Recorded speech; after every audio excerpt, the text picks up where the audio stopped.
A wire ring of radius r is rested at the surface of a liquid. If surface tension of the liquid is T, find the pull required to raise the ring more before the film breaks.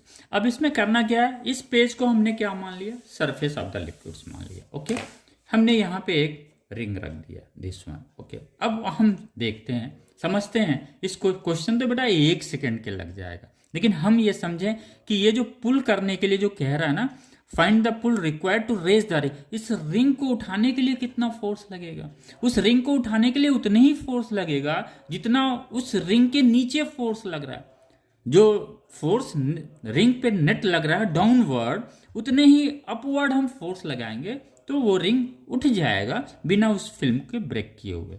Clear. आइए अब हम पहले basic समझते हैं बेटा.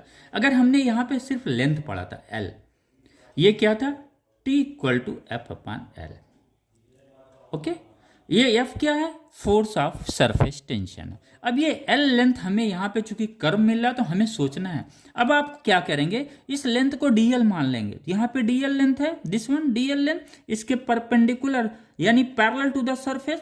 Parallel to the surface क्या है, ये लेंथ भी है, ये लेंथ भी क्या है, पैरेलल टू द सरफेस है. This length is what, parallel to the surface.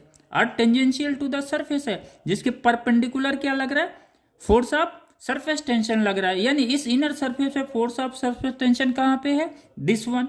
इस आउटर सरफेस पे भी क्या है, फोर्स ऑफ सरफेस टेंशन है, किधर, इस साइड में. क्योंकि cohesive force of water is more than the adhesive force of water with the wire metal.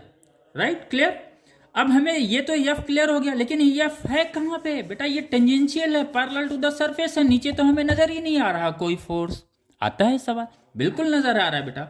जब आप इसको सरफेस मॉलिक्यूल्स को स्टडी करेंगे तो आपको लगेगा जो कोहेसिव फोर्स नेट है, काम करता है, वो सरफेस मॉलिक्यूल्स को, फ्री सरफेस मॉलिक्यूल्स को नीचे की तरफ पुल डाउन करता है. यानी ये जो सरफेस टेंशन पैरेलल लग रहा है, इसकी ये क्यों लग रहा है, कोहेसिव फोर्स जो है उस रिंग के ऐसे परपेंडिकुलर लग रहा है बेटा, ऐसे नीचे की तरफ लग रहा है. इसी परपेंडिकुलर की वजह से नीचे की तरफ वो फोर्स लग रहा है. ये फोर्स क्यों है, नेट कोहेसिव फोर्स है, which is equal to the surface tension. तो यहाँ पे F नेट क्या हो जाएगा, क्योंकि यहाँ पे क्या है, F है, यहाँ पे भी ये F है, बट ये दोनों फोर्स ऑफ सरफेस टेंशन लग कहाँ रहे हैं, दो अलग अलग फ्री सरफेसेस पे लग रहे हैं. इसका मतलब F नेट क्या हो जाएगा, F प्लस F.